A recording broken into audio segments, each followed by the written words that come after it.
about AirAsia. AirAsia is the airline that has been crowned Skytrax World's best low-cost airlines for 11 years in a round from 2009 to 2019, and World Travel Awards World's leading low-cost airlines for 8 years in a row from 2013 to 2020 for its world-class service. Following its constant advancements to guarantee the highest safety and hygiene standards are maintained at all times, the airlinesratings.com has granted AirAsia as the top 7 stars for all airlines in group for COVID-19 health and safety measures. AirAsia is an Asia-Pacific travel and financial platform firm that offers air transportation, travel, and leisure products as well as financial services. AirAsia began as low-cost airline with operations in Malaysia, Indonesia, Thailand, and Philippines, and India. Since transported over 600 million passengers to over 160 destinations in Asia, Australia, the Middle East, and the United States. Since 2018, AirAsia has been a transformation journey to become more than just an airline. With hotels, vacations, lifestyles, online shoppings, and e-commerce platforms, the AirAsia Super Apps integrated logistics, including last-mile deliveries through teleport and digital financial service via its money apps. Now, what is management approach? Management approach is an operating segment which is a component and entity engaged in a business activities from which it may earn revenues and incur expenses, whose operating results are regularly reviewed by the entity's chief operating decision maker to make decisions about the resources to be allocated to the segment and assess its performance, for which discrete financial information is available. Not every part of an entity is necessarily an operating segment or part of an operating segment. An entity is required to disclose information about a segment separately if it met any 3 quantitative threshold tests, which is revenue, profit, and the factor to consider having a segment reporting.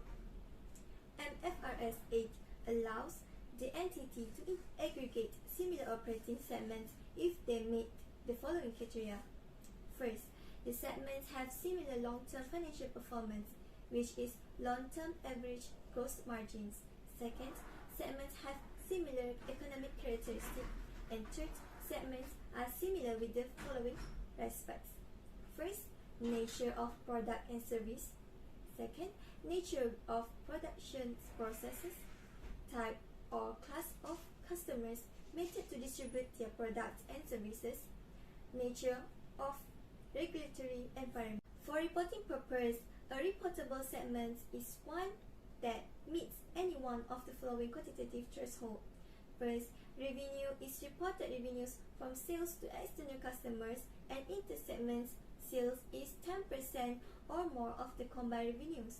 Second, result or profits, the absolute amount of the segments reported or loss is 10% or more of the greater of, which is the combined of the reported profit of all segments reported profits, or the combined loss of all segments of the reporting losses. Third, the assets, which is the segment assets, are 10% or more of the total assets of operating segment. Type of segment is the product or service of the entity is significant and constitutes as an identifiable business in which the entity operates. Then the product and service would be reported as a separate operating segment. For AirAsia, we have 2 segmentation, which is geographic segmentation and demographic segmentation. Geographic segmentation, AirAsia caters to mainly the Asian market, hence the name AirAsia.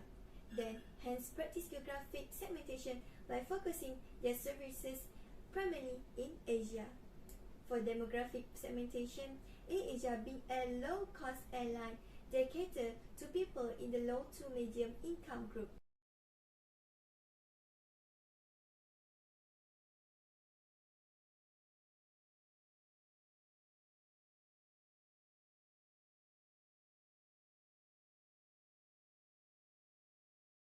CODM is a function and not necessarily a person. That function is to allocate resources to and assess the performance of the operating segments. It is likely to vary from entity to entity.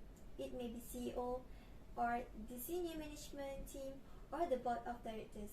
The title of CODM itself is not relevant as long as it is the person is responsible for making strategic decisions about entities. Datuk Kamarudin Meranun is the co-founder AirAsia. Together with his business partner and longtime friend Tony Fernandez, he acquired struggling domestic airline AirAsia in December 2001 and relaunched it as a pioneer of budget travel in Asia, building AirAsia into the world's best low-cost carrier.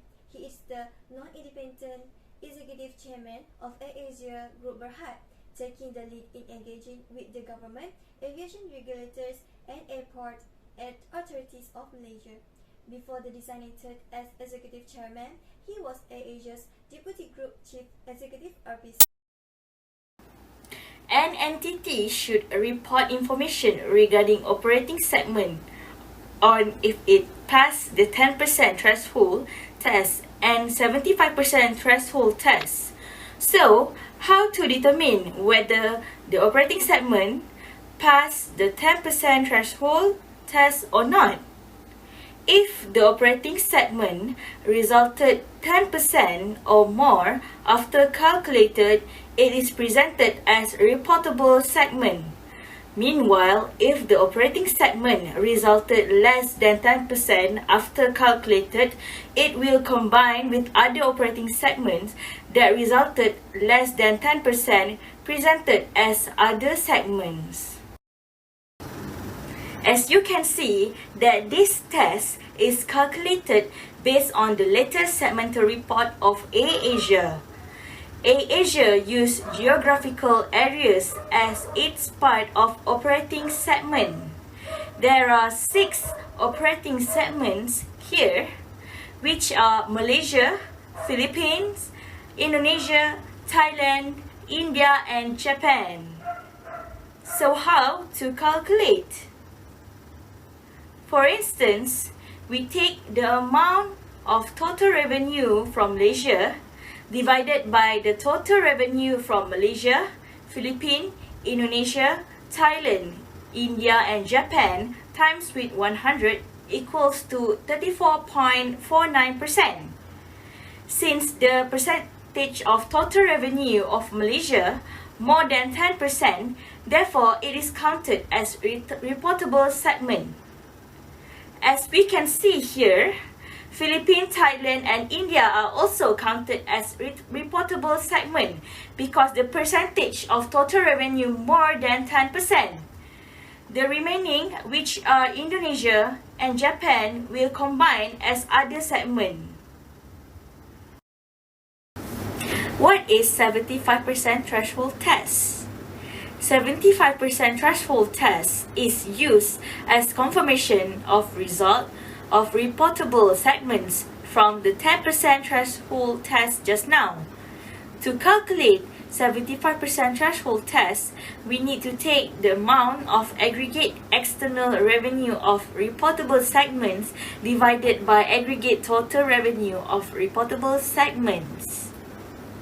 As we can see here, this is working, resulted 84.67%, which is more than 75%. Therefore, Malaysia, Philippines, Thailand, and India can be confirmed classified as reportable segments. This is the new segmental reports. From the 10% threshold test and 75% threshold test, there will be 4 new reportable segment reports that consists of Malaysia, Philippines, Thailand, and India. The remaining of non-reportable segmental report, which are Indonesia and Japan, classified as other segments. These are the advantages and disadvantages of segmental reports. Advantages of segmental reports. First one, can disclose which sectors are profitable and which are drains on the bottom line. Next, provide stakeholders with better understanding of a fluctuation. The last one for advantages is provide investors with a complete picture of company. Next is disadvantages of segmental reports. Firstly, managers may group together businesses with different business model and compile it together.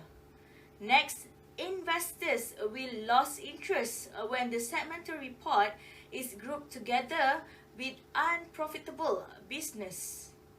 And the last one for disadvantages of segmental report might be manipulation in the results. Next, we have interim report. What is interim report? Interim report or interim financial report is prepared on a consolidated basis if the entity's most recent annual financial statements were consolidated statements. The parent's separate financial statements are not consistent or comparable with the consolidated statements in the most recent annual financial report.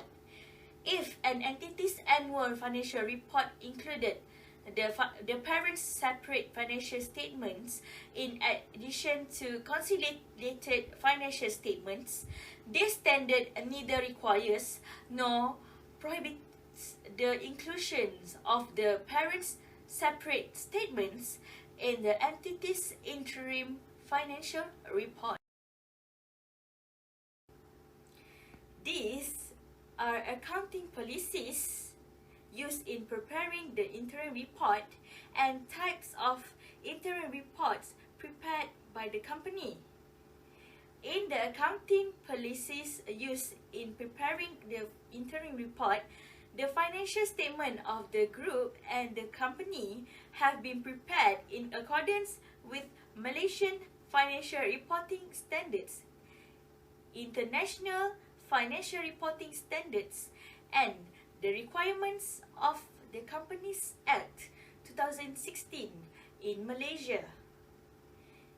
Meanwhile, these are the types of interim reports prepared by AirAsia, which is quarterly interim reports of 3 months and will be prepared up to the 4th quarter, which will end similarly with the closing date of the financial reporting 31st December 2020.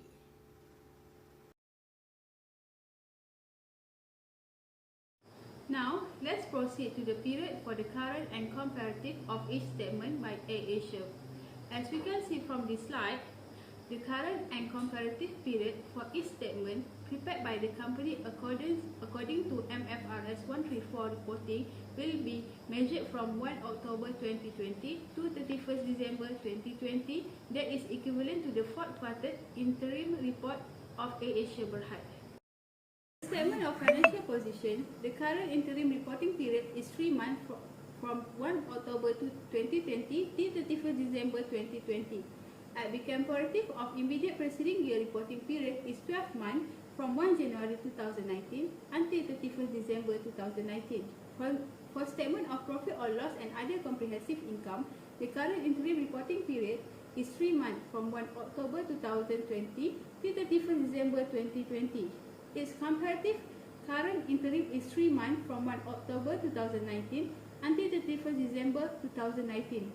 The cumulative immediate financial year reporting period is 12 months starting from 1 January 2020 until 31st December 2020, and its comparative reporting period is also 12 months from 1 January 2019 until 31st December 2019. For statement of changes in equity and statement of cash flow has the same reporting period and reporting date. Reporting period is 12 months starting from 1 January 2020 to 31st December 2020, and its comparative is 12 months from 1 January 2019 until 31st December 2019. Then, let's proceed to the adjustment. The first adjustment is about depreciation. On 1st January 2020, AirAsia Berhad property, plant and equipment cost 2,145,907,000 ringgit, with its accumulated depreciation as at 1st January 2019 amounting to 701,728,000 ringgit. The company depreciates all its property, plant and equipment on a straight line basis at 20% per annum on a yearly basis and none in the year of disposal. On 1st March 2020, AirAsia Berhad decided to dispose of one of its properties with a carrying amount of 500 million ringgit for a profit of 80 million ringgit. The property was initially purchased by the company at a cost of 580 million ringgit. On 30th September 2020, the company acquired a new property at a cost of 700 million ringgit. And this is the calculation for the disposal acquisition of property, plant and equipment of AirAsia Berhad. So, the carrying amount as at 30th September 2020 is 1,344,293,000 ringgit. Let's move to the second adjustment, which is trade receivable. As at 31st October 2020, AirAsia Berhad estimated that the uncollectible trade receivable of 9% amounting to 2,174,962,000 ringgit by the end of the year. So as we can see here, the adjusted at the statement of financial position as at 31st October 2020 is 1,979,215,420. As we can see from the table, AirAsia Berhad's statement of financial position as at 31st December 2020 for the carrying amount of property, plant and equipment is 1,344,293,000 ringgit compared to the year of 2019, which is 980,074,000 ringgit. The current asset for current interim, which is from 1 January 2020 until 31st December 2020, is 1,979,215,420 ringgit. While for the comparative is 1,133,011,000 ringgit. That's all for our presentation. Thank you.